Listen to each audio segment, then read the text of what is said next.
Assalamualaikum warahmatullahi wabarakatuh. Selamat datang saya ucapkan kepada Encik Adam yang merupakan salah seorang daripada ahli Majlis Perwakilan Pelajar Universiti Tun Sri Malaysia yang baru-baru ini telah menang bertanding. Jadi sebelum kita teruskan dengan lebih lanjut lagi, apa kata kita tanyakan kepada Encik Adam tentang sedikit sebanyak biodata beliau, tentang karier sekarang dan juga jawatan yang disandang sekarang ini. Silakan Encik Adam. Bismillahirrahmanirrahim. Alhamdulillahirrahmanirrahim. Wassalatu wassalamu ala asyrafil anbiya'i wal mursalin wa ala alihi ajma'in. Nama Ahmad Adam Hifudin. Ahmad Adam Hifudin. Biasa panggil Adam lah. Berasal daripada Bidulu, Sarawak. Anak kelahiran Sarawak begini lah. Dan anak tujuh daripada 7 orang adik-beradik. Jawatan yang pernah sandang sebelum ni dan sekarang ni masih lagi bukan sebagai pengurusi Kolej Mewah dan juga merangkap sebagai wakil Majlis Perwakilan Pelajar sebagai portfolio timbalan satu Jabatan Hal Ehwal Kolej Kediaman. Jadi itulah biodata abang ni. Asalnya merupakan salah seorang ahli tatakuasa di Kolej Kediaman Melewah, iaitu pengurusi bah. Kemudian sekarang pula dah mendapat selangkah lagi dalam menyertai Majlis Perwakilan Pelajar Universiti Tun Sri. Baiklah, jadi Encik Adam, seperti yang kita tahu, Encik Adam telah menang dan merupakan salah seorang dalam ahli Majlis Perwakilan Pelajar. Apakah sebenarnya yang menyebabkan Encik Adam tertarik untuk menyertai ataupun mengambil tempat dalam bidang pentadbiran pengurusan dalam universiti ini? Seperti yang kita mungkin ada yang tahu lah, tapi sebelum ni saya adalah selaku pengurusi Kolej Kediaman Melewah dan sebelum tu pun saya telah menceburi bidang kepimpinan ni dan saya sebelum menjadi pengurusi tu adalah sebagai ketua biro kerohanian dan etika untuk Kolej Kediaman Melewah juga. Jadi apa yang menjadi pendorong ataupun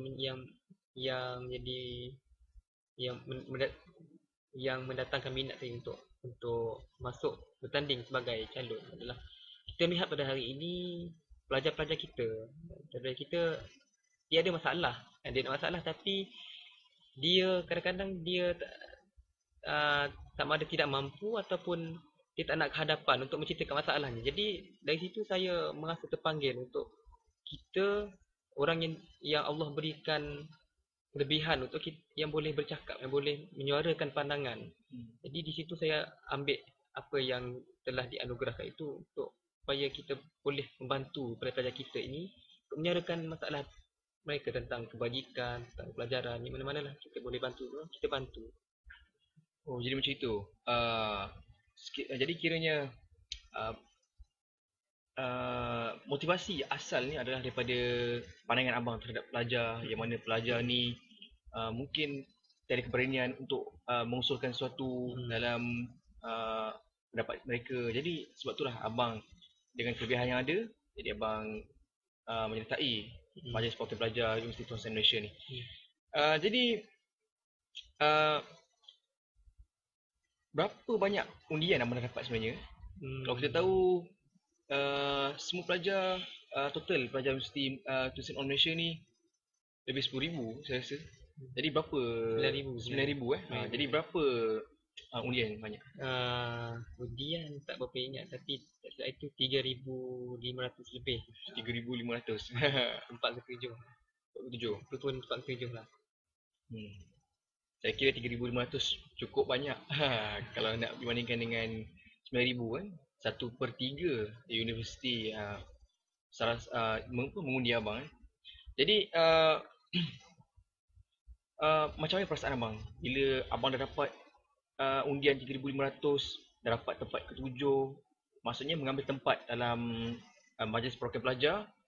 Jadi perasaan pertamanya perasaan tu macam-macam ada lah. Macam-macam ada. Ada rasa gugup, rasa gemuruh, Tapi paling lebih kali rasa bersyukur lah. Sebab apa? Sebab antara ramai-ramai yang bertanding tu, tak silap itu 50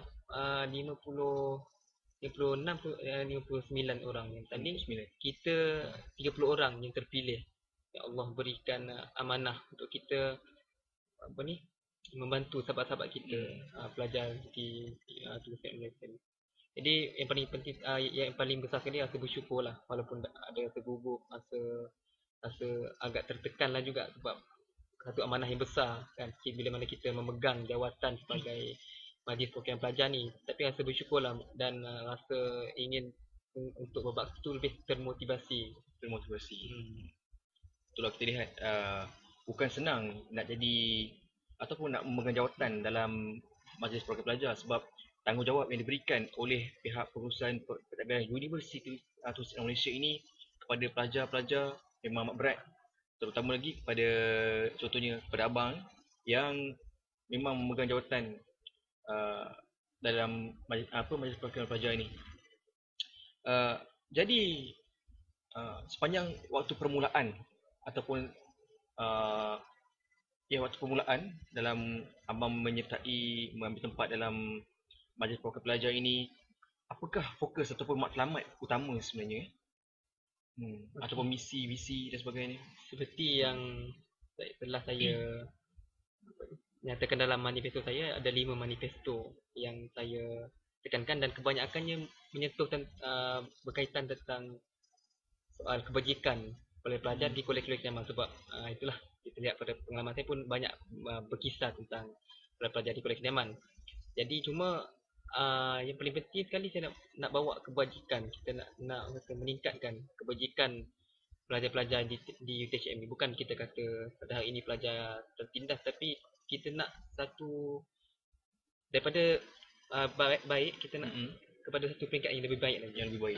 Kita nak satu kondisi pelajar di mana kita nak UTHM ni menjadi kata suasana, ada kondisi suasana pembelajaran yang membantu pelajar ni untuk berjaya. Ya, maksudnya ada transformasi kat situ ya. Jadi dari segi misi dan visi yang nyata bang, macam mana? Visi dan misi. Jelasnya apa yang saya bawa adalah untuk supaya pelajar ni supaya lebih bebas ataupun independen dalam menyuarakan pendapat mereka. Mana dalam manifesto saya yang kedua adalah supaya kita mengutamakan suara dan kehendak mahasiswa melalui sistem demokrasi kampus. Jadi di situ kita nampaklah apa yang saya nak bawa adalah supaya pelajar ni lebih berani ke hadapan untuk menyatakan pandangan dia. Itu visi saya lah, supaya pelajar ni lebih peka dan lebih berani dalam menyuarakan suara. Ya, dengan isu semasa. Kalau kita lihat dalam kerajaan pun adanya demokrasi berparlimen. Jadi itulah kita lihat dalam universiti kita ni buat demokrasi. Okey, jadi tadi kita dah dengar apa misi dan visi abang. Jadi sekarang ni masa dalam minggu pilihan raya, menampak poster, menggantung poster, termasuk speaker corner, apakah cabaran terbesar yang abang alami masa sebelum kita adakan pilihan raya tu semua? Cabaran terbesar tu adalah dari segi pembagian masa tu sendirilah. Waktu pilihan raya tu memang sangat sibuk kan. Lagi saya ni pelajar tahun 3 semester 2, saat ni sedang buat PSM. PSM 1, jadi agak sibuk lah situ. Tapi kita dapat atasi masalah tu dan membuat jadual itu di mana dengan bantuan sahabat-sahabat, bantuan kawan-kawan yang bantu kita mengatur jadual perjalanan tu setiap hari. Cabaran yang agak besar juga lah selain pada masa tu adalah di mana pembatalan pada sesi kali ni agak pelik lah, di mana ada pembatalan pula berlaku, pembatalan calon, di mana kita kena menjalani proses penamaan calon tu untuk kali kedua. Tu agak cabaran juga lah. Penamaan calon 2 kali. 2 kali. Agak pelik lah tu. Tapi tu kita boleh atasi lah, kita mampu. Itu situasi yang kita alami di UTHM. Jadi sebenarnya pandangan tentang pilihan raya lepas ni lah. Pandangan bagi saya secara jujurnya, kita boleh katakan melalui suasana yang kita lalui daripada sistem daripada pilihan kampus yang kita dah jalani lepas ni, kita nampak kematangan pelajar kita tu dari segi kepekaan kepada sekitaran mereka, dan juga kematangan kita dalam kata memilih pemimpin, dan juga kematangan kita dalam berkempen sendirilah, di mana lihat kita adalah antara parti yang kata boleh kata aman lah, kata walaupun ada juga kata signifikan ada pro kan, tapi tidak berlaku sesuatu yang serius, cuma serius sekadar berkempen, dan saya rasa satu yang sihat lah, sihat.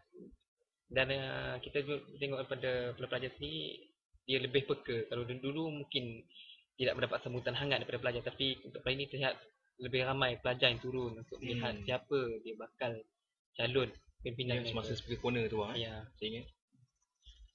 Jadi itulah, kalau kita lihat kepada isu semasa seperti yang berlaku di universiti-universiti lain, mungkin adanya kepincangan yang berlaku antara pelajar dengan calon dan sebagainya. Dan sebaiklah kita di UTHM itu dah tadi pandangan kita daripada Encik Adam.